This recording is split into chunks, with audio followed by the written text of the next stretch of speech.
Que a graça e a paz do Senhor Jesus seja com você, seja com a sua família. Nós estamos iniciando a adoração em casa, em nossos lares, reunindo a família com o fim de adorar a Deus, fazendo dos nossos lares o templo de adoração ao Senhor. Nós vamos, antes da leitura do texto da Palavra de Deus para a nossa pregação, vamos falar com o Senhor em oração. Pai, nós muito agradecemos ao Senhor por nos conceder mais um dia, mais uma oportunidade de abrir a Tua Palavra e de recebermos este alimento que traz alento ao nosso coração, que nos fortalece em fé, que nos consola e que nos orienta a respeito da maneira de vivermos. Pedimos a bênção e a direção do Senhor na leitura e na exposição da Tua Santa Palavra. Oramos em nome de Jesus. Amém.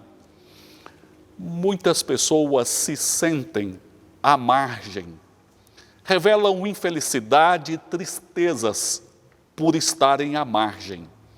Aqueles que se sentem à margem no próprio relacionamento familiar, quando falta um entendimento maior no convívio da família, aqueles que se sentem à margem no ambiente acadêmico, nos relacionamentos de amizade, no relacionamento profissional, tais pessoas se mostram inseguras e infelizes.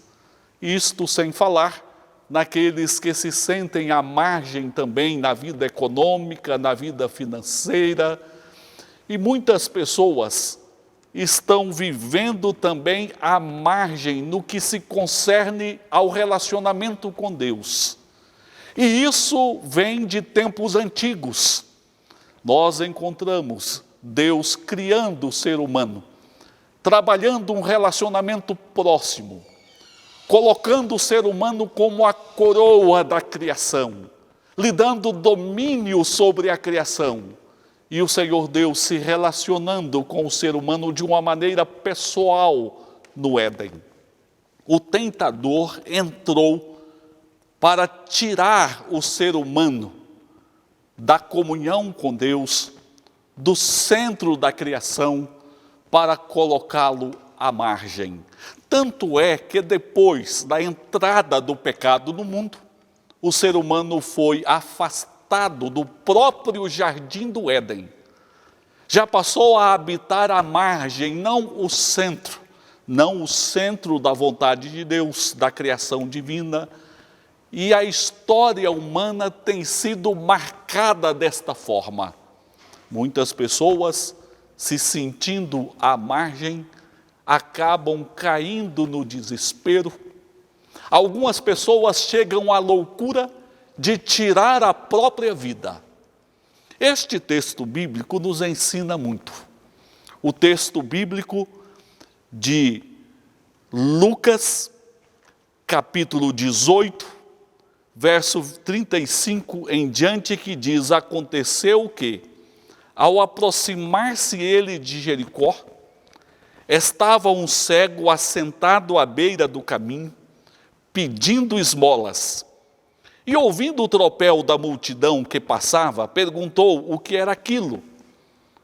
Anunciaram-lhe que passava Jesus, o Nazareno. Então ele clamou: Jesus, filho de Davi, tem compaixão de mim. E os que iam na frente o repreendiam para que se calasse. Ele, porém, cada vez gritava mais: Filho de Davi, tem misericórdia de mim. Então parou Jesus e mandou que lhe o trouxessem. E tendo ele chegado, perguntou-lhe: que queres que eu te faça? Respondeu ele: Senhor, que eu torne a ver. Então Jesus lhe disse: recupera a tua vista, a tua fé te salvou. E imediatamente tornou a ver e seguia-o, glorificando a Deus.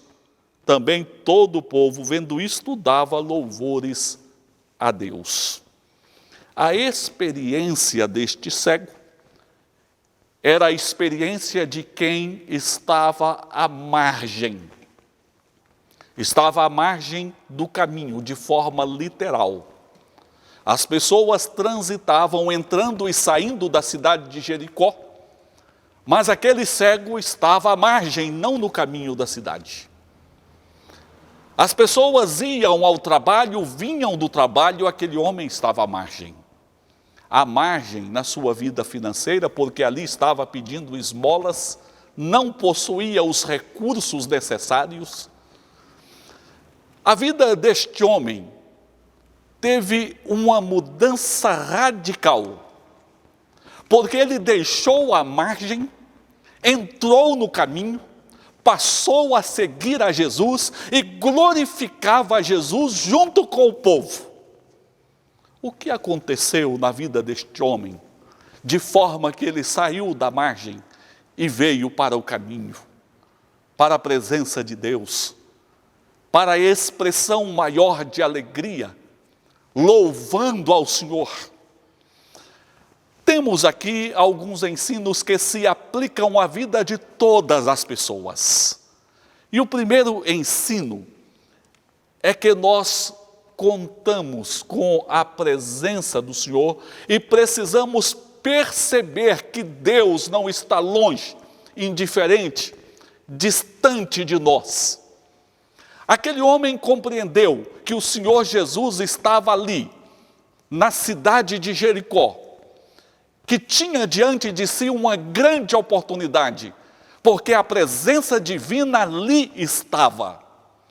Quando nós entendemos que Deus não está longe de nós, que Deus não está separado do universo que Ele criou, que Deus não está afastado das nossas vidas, mas que Deus está presente pelo Espírito Santo e que o Senhor se manifesta a nós.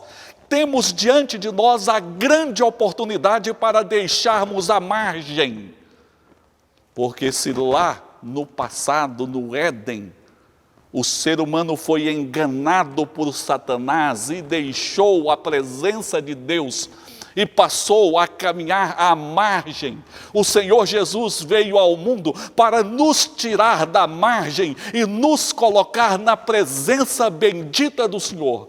E sob a bênção de Deus e na presença do Senhor, nós achamos o verdadeiro significado da vida.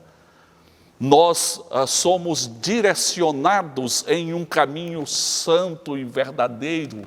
E foi isto que aconteceu com aquele cego que estava à margem.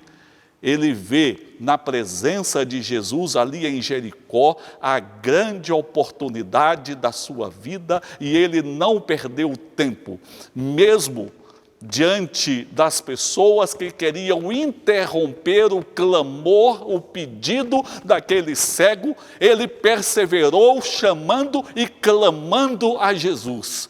Você pode buscar o Senhor, porque Jesus veio ao mundo, porque as portas foram abertas a você, para que você não esteja à margem, mas esteja com Deus, e siga a sua vida com alegria, e siga a sua vida com esperança, e siga a sua vida com louvores em seus lábios. Aquele homem saiu da margem, em função da presença de Jesus. E ele saiu da margem também porque houve um chamado especial procedente de Jesus. Sabendo que Jesus estava ali, ele começou a clamar. E Jesus atentou para o chamado daquele cego. O Senhor mandou buscá-lo. O Senhor chamou aquele cego a si. O chamou a deixar a margem e vir até o caminho, até a presença de Jesus. Existe sim um chamado de Deus na vida de cada um de nós, porque o Senhor tem propósitos maiores na nossa vida. E os propósitos do Senhor se referem a mudanças dentro de nós.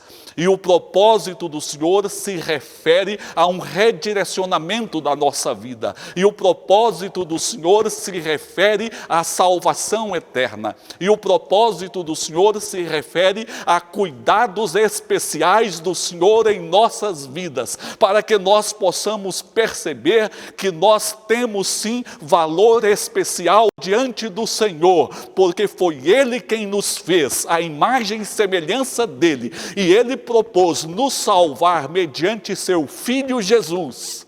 A margem não é lugar para nós, o centro da vontade de Deus é o lugar para as nossas vidas.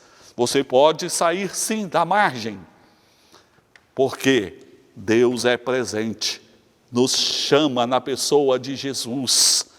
E eu quero finalizar dizendo que obras maravilhosas Jesus faz na nossa vida. O Senhor Jesus perguntou para aquele homem: que queres que eu te faça?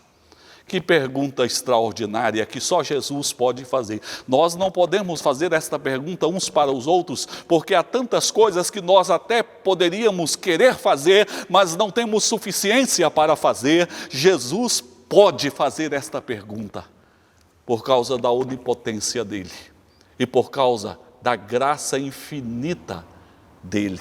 Aquele homem respondeu a Jesus: que eu torne a ver. Imediatamente o Senhor Jesus lhe devolveu a visão e ele passou a enxergar coisas que ele não enxergava. Ele passou a ver a beleza da criação. O Senhor age nas nossas vidas porque há muitas coisas belas que hoje podemos não enxergar, mas o Senhor abre a nossa visão de forma que nós passamos a contemplar tantas belezas que Deus realiza nas nossas vidas, tantos propósitos que Deus tem nas nossas vidas, de forma que a nossa vida muda de forma radical, deixamos a margem e passamos a ingressar a caminhada com aqueles que seguem a Jesus, e a alegria bate forte no coração e se manifesta em forma de louvor, como aconteceu com aquele cego. Deixou as margens e passou a seguir a Jesus. Se você porventura se sente às margens de alguma forma, só Jesus pode te colocar no centro da vontade de Deus. Revelar ao seu coração o valor que você possui, abrir os seus olhos para contemplar propósitos que Deus tem para você. E Jesus não está longe de nós, Ele é presente, Ele chama cada um de nós e tem obras a serem realizadas nas nossas vidas. Vamos orar. Pai, graças te damos, Senhor, pelos propósitos gloriosos que o Senhor tem para conosco, pelo valor que o Senhor confere a cada um de nós, não apenas porque fomos criados pelo Senhor, mas também pelo propósito de redenção mediante Jesus, seu Filho. Pai, abençoe cada irmão, cada amigo, aqueles que porventura se sentem à margem, que possam compreender a riqueza dos teus propósitos e possam ter a experiência, a exemplo daquele cego, de ver e de contemplar tantas belezas na vida. Abençoe-nos, Pai, e dirija o nosso caminhar. Em nome de Jesus, amém. Que Deus abençoe e guarde a sua vida. A gente sempre pensa que Deus nunca está com a gente e a gente sempre vem sempre a nós que Deus nunca está cuidando da gente, Deus nunca está conosco, mas a gente sempre se esquece que Deus nunca falha, que as promessas de Deus são sempre eternas e que a gente, mesmo que a gente não esteja vendo, Deus está sempre conosco. Então eu chamo a igreja a ficar de pé e cantar conosco esses cânticos que dizem que nosso Deus nunca falha, que as promessas de Deus são sempre eternas, assim como os milagres dele que ele opera em nós. Então eu convido a igreja que fique de pé e cante esses cânticos conosco.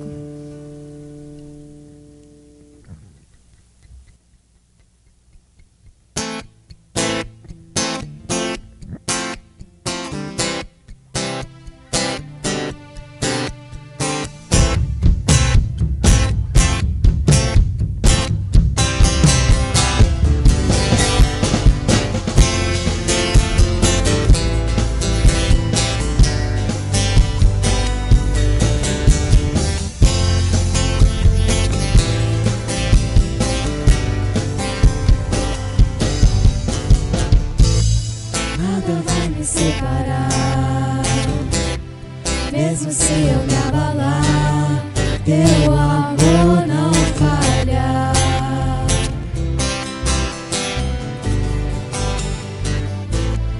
Mesmo sem merecer, tua graça se derrama sobre mim, teu amor não falha.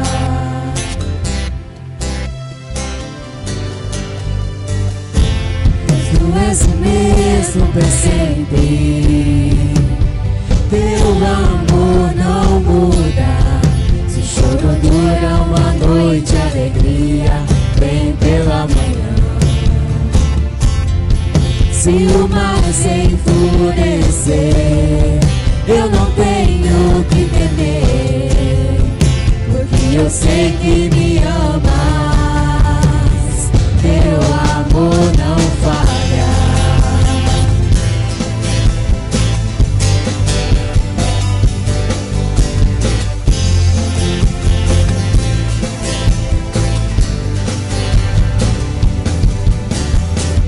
Vento é forte e profundo mar, tua presença vem me amparar, teu amor não falha.